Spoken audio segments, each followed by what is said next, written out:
Welcome to Shivam education world. दोस्तों, statistical function series के इस बेसिक वीडियो में आज मैं आपको सिखाने वाला हूँ फ्रीक्वेंसी।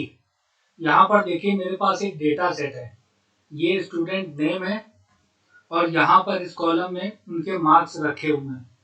मेरी रिक्वायरमेंट क्या है? सबसे पहले आप ये समझिए कि फ्रीक्वेंसी क्या आउटपुट ला के देता है। किसी एक रेंज में, किसी एक डेटा सेट में, किसी एक पर्टिकुलर रेंज या वैल्यू का अकरेंस ये निकाल के देता है फ्रीक्वेंसी। तो यहाँ स्टूडेंट नेम है, यहाँ मार्क्स है। मेरी रिक्वायरमेंट है कि ये मैंने यहाँ पर रेंज सेट किया हुआ है कि मुझे बताओ 50 से 59 के बीच, या 50 और 59 भी इसमें इंक्लूड है, कितने स्टूडेंट ने मार्क्स लिए हैं। इसके बाद दूसरा रेंज मैंने सेट किया है 60 से 69, फिर तीसरा 70 से 89 और चौथा 90 टू 100। तो ये 4 रेंज मैंने सेट किए और मुझे निकालना क्या है कि मुझे बताओ कितने स्टूडेंट के मार्क्स 50 से 59 के बीच हैं। यहाँ पर मुझे निकाल के दो। 60 से 69 कितने स्टूडेंट्स के हैं, 70 से 89 कितने, और 90 से 100 कितने स्टूडेंट्स के हैं। तो किसी एक रेंज को किसी एक डेटा सेट में उसका अकरेंस फाइंड आउट करने के लिए हम फ्रीक्वेंसी का यूज करते हैं। इसमें दो पैरामीटर होते हैं, इसमें दो आर्गुमेंट्स होते हैं। पहला होता है डेटा एरे, कि हमें किस डेटा में से अकरेंस फाइंड आउट करना है, तो डेटा सेट ये हो जाएगा। और दूसरा होता है बिन्स एरे। बिन्स एरे ये हम कैसे सेट करते हैं, हमेशा याद रखिएगा, इंटरव्यू में पूछा जाता है। ये जो मैंने रेंज सेट की हुई है, ये अलग अलग कॉलम में कभी कभी इंटरव्यूअर लिख कर देते हैं। एक कॉलम में 50, एक कॉलम में 59, एक कॉलम में 60, एक कॉलम में 69। इस तरह से लोएस्ट वैल्यू रेंज की और हाईएस्ट वैल्यू अलग अलग कॉलम में होती है। तो याद रखिएगा, नोट कर लीजिए, बिन्स एरे में हमेशा जब हम बिन्स एरे लेते हैं तो रेंज की top most value, highest value को ही सेलेक्ट करते हैं। तो यहाँ पर जो इंटरवल्स मैंने सेट किए हैं वो देखिए, इस रेंज में 50 से 59 में हाईएस्ट वैल्यू क्या है, 59। 60 से 69 में हाईएस्ट वैल्यू क्या है, 69।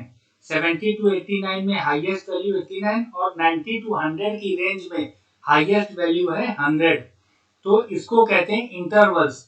बिन्स एरे में इसी इंटरवल्स को हम सेलेक्ट करेंगे। और आपको याद होगा, स्मॉल और लार्ज मैंने जब आपको बताया था तो वहां पर मैंने आपको बताया था कि एक एरे का फंक्शन तो होता है, लेकिन ये एंटर से भी एग्जीक्यूट हो जाता है और कंट्रोल शिफ्ट एंटर से भी एग्जीक्यूट हो जाता है। लेकिन फ्रीक्वेंसी एक एरे का ही फंक्शन है जो हाउस ऑफ ग्रुप को लेकर चलता है और ये केवल और केवल कंट्रोल शिफ्ट और एंटर से ही एग्जीक्यूट होता है, ये एंटर से एग्जीक्यूट नहीं होता। तो यहाँ पर मैं अगर पास करता हूँ, इस पूरी रेंज को मैंने सेलेक्ट कर लिया जहां पर मुझे आउटपुट चाहिए, और यहाँ पर मैंने इक्वल पास करने के बाद फ्रीक्वेंसी ये मैंने पास किया, टैब प्रेस किया, ब्रैकेट ओपन हो गया। अब यहाँ आप देख सकते हैं, पहला पैरामीटर डेटा एरे, दूसरा पैरामीटर बिन्स एरे। तो पहला डेटा एरे, किस डेटा में से हमें किसी वैल्यू की रेंज की अकरेंस फाइंड आउट करनी है, तो वो ये है। इसको मैंने सेलेक्ट किया। इसको फ्रीज करने की कोई आवश्यकता नहीं है क्योंकि एक एरे फंक्शन है। इसको जब कंट्रोल शिफ्ट एंटर से एग्जीक्यूट करेंगे तो ऑटोमेटिक सभी सेल्स में यही रेंज ये उठाएगा। कॉमा बिन्स एरे, तो बिन्स एरे के लिए मैंने आपको बताया कि ये जो रेंज सेट की गई है इसकी टॉप मोस्ट वैल्यू इंटरवल में रखी गई है इस कॉलम में, और ये बिन्स एरे में यही ये कॉलम ही मैं सेलेक्ट करूंगा। ये टॉप मोस्ट वैल्यूज जो इंटरवल्स में रखा गया है इसको सेलेक्ट करूंगा। इसको कहते हैं बिन्स एरे। इसी तरह से लिया जाता है।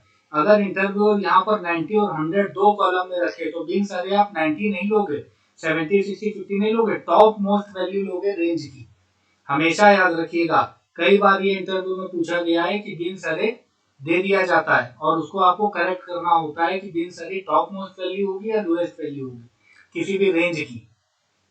अब इसको मैंने ब्रैकेट बंद किया और अब ये एग्जीक्यूट होगा कंट्रोल शिफ्ट और एंटर से।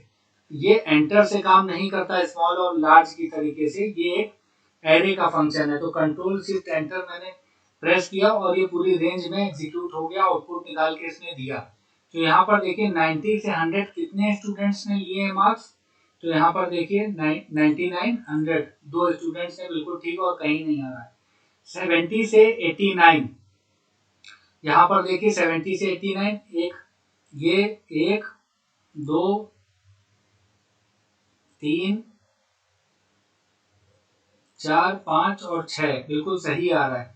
60 से 69 4, 50 से 59 4, इस तरह से बिल्कुल ठीक काम कर रहा है। और यहाँ पर देखिए जब कंट्रोल शिफ्ट एंटर प्रेस करते हैं तो यहाँ पर फॉर्मूला बार में आप देखिए करली ब्रेसेस आ रहे हैं दोनों तरफ। इसका मतलब है कि इस कंट्रोल शिफ्ट एंटर से ये एग्जीक्यूट हुआ है और ये एक एरे का फंक्शन है। तो मुझे उम्मीद है फ्रीक्वेंसी आपको समझ में आया होगा। किसी एक डेटा सेट में, किसी एक कॉलम में, रेंज में किसी एक वैल्यू की अकरेंस फाइंड आउट करने के लिए फ्रीक्वेंसी का यूज करते हैं। तो फ्रेंड्स, आज के वीडियो में बस इतना ही। बने रहिए मेरे चैनल के साथ और अपनी स्किल को एनहांस करते रहिए, अपनी लाइफ में वैल्यू को ऐड कीजिए, अपनी ग्रोथ करते रहिए। Thank you friends, have a nice day, take care.